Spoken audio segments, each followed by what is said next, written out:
सवाल खैर दोस्तों, मैं हूं आदिल खान आज़ाद। आज है 2 सितंबर 2025। आप देख रहे हैं आज़ाद बोल इंडिया पर मिडिल ईस्ट मॉर्निंग न्यूज़। इस शो में आज आपको दिखाएंगे इसराइल, गजा, ईरान, यमन, सऊदी अरब और मशरिक़ वस्ता यानी कि मिडिल ईस्ट से जुड़ी कुछ बड़ी खबरें। तो चलिए करते हैं इस प्रोग्राम की शुरुआत ईरान और उसके दोस्तों की खबर के साथ। ईरान पर पाबंदियां दोबारा लगाने की यूरोपियन कोशिश को चीन और रूस ने खारिज कर दिया है। ईरान के साथ डटकर दोनों दोस्त मुल्क रूस और चीन खड़े हो गए। यूनाइटेड नेशन सिक्योरिटी काउंसिल के दो अहम मेंबर मुल्क चाइना और रूस ने ईरान के साथ खड़े होकर यूरोपियन मुल्कों की उस कोशिश को रिजेक्ट कर दिया है जिसमें ईरान पर पुराने यूनाइटेड नेशन सैंक्शंस दोबारा लगाने की बात कही गई थी। ये सैंक्शंस साल 2015 के न्यूक्लियर डील के बाद हटाए गए थे। उस वक्त ईरान ने अपने न्यूक्लियर प्रोग्राम पर पाबंदियां मान ली थीं और इसके बदले उसे इंटरनेशनल फाइनेंशियल सैंक्शंस से कुछ राहत भी मिली थी। ब्रिटेन, फ्रांस और जर्मनी, जिन्हें E3 कहते हैं यानी यूरोप की 3 सबसे बड़ी पावर्स, उन्होंने हाल ही में स्नैपबैक मैकेनिज्म एक्टिवेट करने का ऐलान किया। ये स्नैपबैक मैकेनिज्म ही दरअसल ईरान पर लगाई गई यूनाइटेड नेशंस की पाबंदियां थी।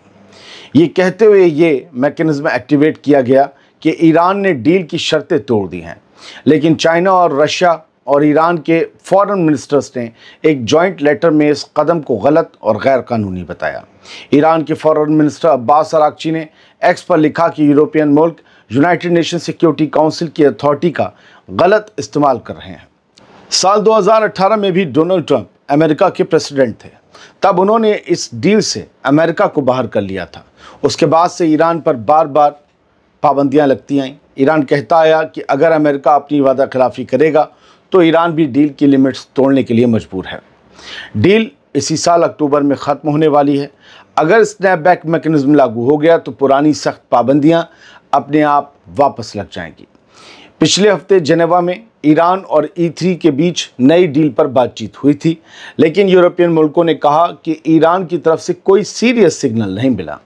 अरागची ने लिखा कि हमारा जॉइंट लेटर ये साफ दिखाता है कि यूरोप का स्नैपबैक कदम न सिर्फ गैर कानूनी है बल्कि सियासी तौर पर भी तबाहकुन साबित होगा। अब बात इसराइल की। इसराइल का एक इंतहा पसंद मिनिस्टर अब हर सेक्टर के हाथ में हथियार देने पर तुल गया है और ये बात फ़लस्तीनियों के लिए नई आफत बन सकती है।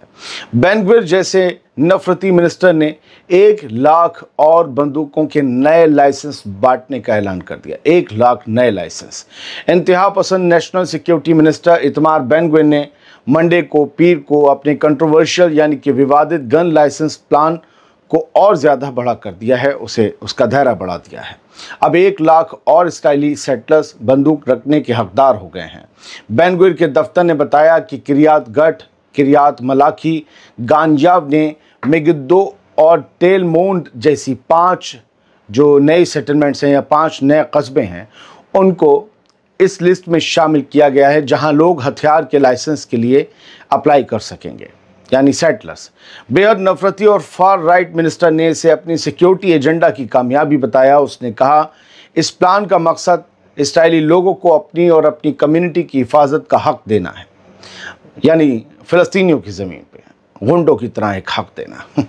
गजा जंग के बाद 2023 के आखिर से अब तक करीब 2,30,000 नए लाइसेंस दिए जा चुके हैं इन सेटलर्स को, जिनमें इलीगल सेटलर्स बड़ी तादाद में शामिल हैं। कुछ आम लोगों को भी दिए गए हैं।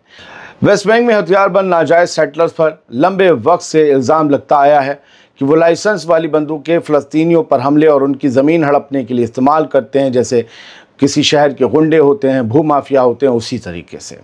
और इनके लिए बाकायदा हुकूमत का मिनिस्टर लाइसेंस जारी कर रहा है, वो भी नेशनल सिक्योरिटी मिनिस्टर। गजा में जारी जंग के साथ ही वेस्ट बैंक में सेटलमेंट एक्टिविटी, घरों की तोड़फोड़ और जबरन बेदखली तेज़ हो गई है। क्रिटिक्स कहते हैं कि ये कदम एनेक्सेशन की राह खोल रहे हैं और 2 स्टेट सॉल्यूशन की उम्मीदें पूरी तरह से ख़त्म कर रहे हैं। बेन ग्विर का ये कदम वेस्ट बैंक को कब्जाने के लिए हथियारबंद सेटलर्स की एक अलग फ़ौज खड़ी करने के नज़रिए से भी देखा जाना चाहिए, जिसके हमले बेहद ख़तरनाक हो सकते हैं। फ़लस्तीनी हेल्थ मिनिस्ट्री के मुताबिक अक्टूबर 2023 से अब तक वेस्ट बैंक में कम से कम 1016 फ़लस्तीनी मारे जा चुके हैं, 7,000 से ज़्यादा ज़ख्मी हुए हैं और इनमें IDF की गोलियों के बहुत से लोग शिकार हुए हैं तो बहुत से सेटलर्स की गोलियों के। अब एक ब्रीफ खबर है, तो थोड़ा ज़रा सब्र से सुनिएगा, बहुत कुछ है। नेतन्याहू ने हंगामे भरी कैबिनेट मीटिंग में होस्टेज डील पर वोटिंग करवाने से इनकार कर दिया। नेतन्याहू और आईडीएफ चीफ के बीच दरार गहराती जा रही है। आईडीएफ चीफ अपने फौजियों और होस्टेजेस को गजा में बेवजह मारे जाने से बचाना चाहता है, जबकि नेतन्याहू सिर्फ अपनी कुर्सी बचाना चाहता है और उसके लिए ये जंग जारी रखने का फरमान सुना रहा है। और सीज फायर हो या ना हो, इन मुद्दों को लेकर हुई ये अहम मीटिंग अपने आप में बहुत कुछ समेटे हुए है। ज़रा आप भी इसे तफसील से समझने की कोशिश करेंगे तो जो रिपोर्ट कह रही है उससे कुछ ज़्यादा ही समझेंगे। इसराइल के प्राइम मिनिस्टर बेंजामिन नेतन्याहू ने एक बहुत ही टेंशन भरी कैबिनेट मीटिंग में होस्टेज और सीज फायर डील पर वोट करवाने से इनकार कर दिया। करवा लेते तो साफ साफ हो जाता कितने लोग जंग के हक में हैं। मीटिंग देर रात तक चली कैबिनेट की, और नेतन्याहू ने कहा कि ये डील टेबल पर नहीं है। उसने ये भी बताया कि अमेरिकी सदर डोनाल्ड ट्रंप ने उन्हें पार्शियल डील मंजूर करने के लिए मना किया है, कहा है, प्रेशर डाला कि नहीं, पार्शियल डील मत करना। फार राइट यानी कि कट्टरपंथी मिनिस्टर्स ने मीटिंग में वोटिंग कराने के लिए प्रेशर डाला ताकि डील को ऑफिशियल तौर पर रिजेक्ट किया जा सके, जबकि आईडीएफ का चीफ एयाल ज़ामिर और कुछ और इस्राएली मिनिस्टर्स इस डील को मंजूर करने के हक में थे। वो चाहते थे कि गजा में सीज फायर हो जाए और होस्टेजेस को जिंदा घर वापस लाया जाए, फौजी में ना मारे जाएं। ये सब हंगामेदार बातें एक लीक्स के जरिए मीडिया में आईं। तेल अवीव में हुई सिक्योरिटी कैबिनेट मीटिंग लगभग 6 घंटे तक चली और इसमें ज़्यादातर बातें इसराइल डिफेंस फोर्सेस के गजा सिटी टेक ओवर प्लान पर फोकस थी।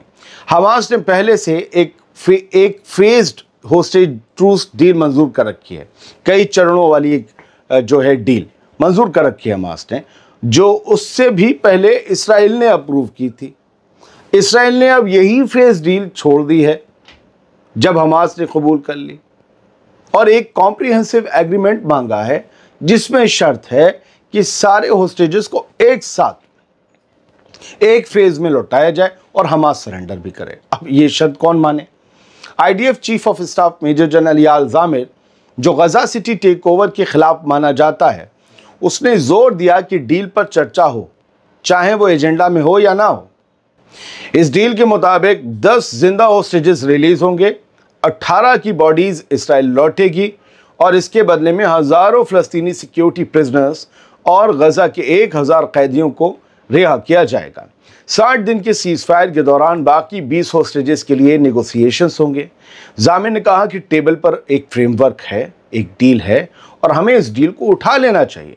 नेतन्याहू कहता है कि कोई डील टेबल पर है ही नहीं। एयाल ज़ामिर यह भी कह रहा है कि अगर डील हो गई और 60 दिन के सीज फायर के बाद जंग का मसला हल नहीं हुआ तो आईडीएफ फिर से लड़ाई में जा सकती है, लेकिन पहले जो मौका मिल रहा है उसे भुना लिया जाए, डील कर ली जाए। इधर नेतन्याहू ने एयाल ज़ामिर और बाकी मिनिस्टर्स को यह बताया कि पार्शियल यानी छोटी डील मुमकिन नहीं है, मतलब मुकम्मल जंगबंदी होगी, मुकम्मल सरेंडर होगा। उसने कहा कि इसराइल का डिप्लोमेटिक सपोर्ट काफ़ी लिमिटेड है, ज़्यादा हमें लोग सपोर्ट नहीं कर रहे हैं। नेतन्याहू ने कैबिनेट को यह भी बताया कि अमेरिका के सदर डोनाल्ड ट्रंप उसे पार्शियल डील मंजूर ना करने और हमास को फुल फोर्स से हराने के लिए दबाव डाल रहे हैं। यानी ये ट्रंप का प्रेशर है कि कोई पार्शियल डील ना करना, नेतन्याहू करना तो सारे होस्टेजेस एक साथ लेना और हमास को सरेंडर करवाना, तभी डील करना, वरना तब तक हमले जारी रखो, ये नेतन्याहू कह रहा है। और नेतन्याहू ये भी कह रहा है कि हमारा जो सपोर्ट है वो लिमिटेड है। यहाँ से ये पता चलता है कि इसराइल के पीछे से अमेरिका को लेस करिए, सारे लोग खड़े होंगे नेतन्याहू को फिर कोसने या जूते मारने वाले, क्योंकि डिप्लोमेटिक सपोर्ट ना होने का मतलब क्या होता है? यही कि आपको ज़्यादातर मुल्क सपोर्ट नहीं कर रहे हैं। एक इसराइल ऐसा मुल्क है और हमारे यहाँ के कुछ चमन टाइप के लोग, चमन सी, वो कहते हैं कि तुम्हें दर्द हो रहा है, ये हो रहा है, वो हो रहा है। वो इसराइल को बहुत सपोर्ट करते हैं और इसराइल खुद कह रहा है कि हमें बहुत से लोग सपोर्ट नहीं करते। कुछ और ख़बरें यहाँ से। गज़ा में जो शहीदों की तादाद है वो 63,500 तक पहुँच गई है और 9 और फ़लस्तीनियों ने भूख से दम तोड़ दिया है। बस इस हेडलाइन में सारी खबर छुपी है। दूसरी खबर ये कहती है कि यूनाइटेड किंगडम के फॉरेन सेक्रेटरी यानी कि वहाँ के विदेश मंत्री, उन्होंने इसराइल की पूरी तरीके से मजम्मत की और इसराइल को उधेड़ कर रख दिया है। मैन मेड फेमाइन बताया गज़ा में, कहा है कि इसराइल जो है वो मुजरिम है। किस चीज़ के लिए? गज़ा में इंसान की बनाई भुखमरी के लिए। ये बातें आज समझ आ रही हैं।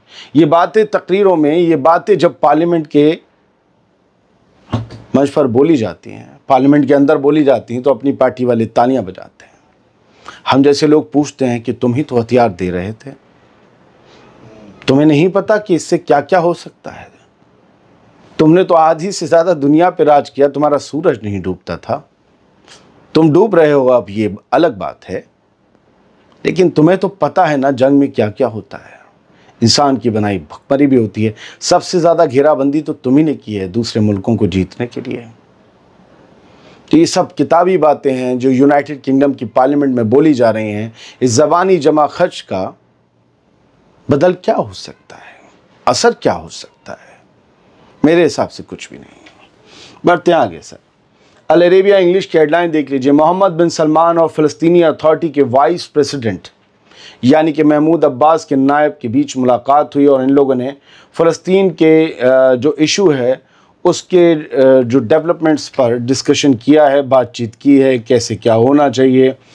अभी फ़िलहाल मुझे लगता है कि मीटिंग्स बहुत जल्दी हैं, क्योंकि अभी कोई सीज़ फायर की राह नहीं निकल रही। दोनों की मुलाकात रियाद के अल यमामा पैलेस में हुई है और बहुत सी चीज़ें हमेशा सऊदी अरब से बाहर तो नहीं आती कि क्या तय हुआ होगा। हालांकि फ़लस्तीनी अथॉरिटी की कोशिश है कि गज़ा का निज़ाम सीज़ फायर के बाद उनके हाथ में दिया जाए। अगली headline the times of Israel की भी कुछ इसी बारे में है कि महमूद अब्बास ने कहा है कि नेतन्याहू अकेला वो रोड़ा है जो हमारी गज़ा में वापसी की राह में पड़ा हुआ है या खड़ा हुआ है बीच में। हम मतलब महमूद अब्बास चाहते हैं कि फ़तह मूवमेंट या फ़लस्तीनी अथॉरिटी की हुकूमत आगे गज़ा पर कायम हो। हमास का तो सरेंडर होगा या हमास को मिटा देंगे या हमास को पावर में नहीं आने देंगे, लेकिन फ़लस्तीनी अथॉरिटी को तो हुकूमत मिलनी चाहिए जैसे पहले थी हमास के वहाँ पर काबिज़ होने से पहले। तो इसके लिए वो ये कह रहे हैं कि बस नेतन्याहू बीच में रोड़ा है, क्योंकि नेतन्याहू कहता ना ना ना ना हमास को पावर मिलेगी ना फ़लस्तीनी अथॉरिटी को मिलेगी। और तीसरे लोग जो हमारे पूरी तरीके से ग़ुलाम होंगे, जो इतना भी नहीं बोलेंगे कि नेतन्याहू रोड़ा है, उन लोगों को रखा जाएगा। मतलब इस बात की चर्चा है। ईरान के जो आर्मी के टॉप मिलिट्री कमांडर हैं यानी कि उनके जो चीफ़ ऑफ स्टाफ हैं ईरानियन आर्म फोर्सेस के मेजर जनरल अब्दुल रहीम मुसावी, उन्होंने कहा है कि इसराइल, और इन्होंने ऐसे लिया है टेररिस्ट इसराइल, मतलब आतंकवादी इसराइल एक्सिस ऑफ रेजिस्टेंस के एक्सपेंशन से, उसके फैलाव से डरता है। इसीलिए उसने यमन के हुथीस पर, उनके प्राइम मिनिस्टर पर, उनके मिनिस्टर्स पर हमला करके उन्हें हलाक कर दिया। ये इनका मुसावी का कहना है और ये कहते हैं कि रेजिस्टेंस को फैलने से रोका तो नहीं जा सकता।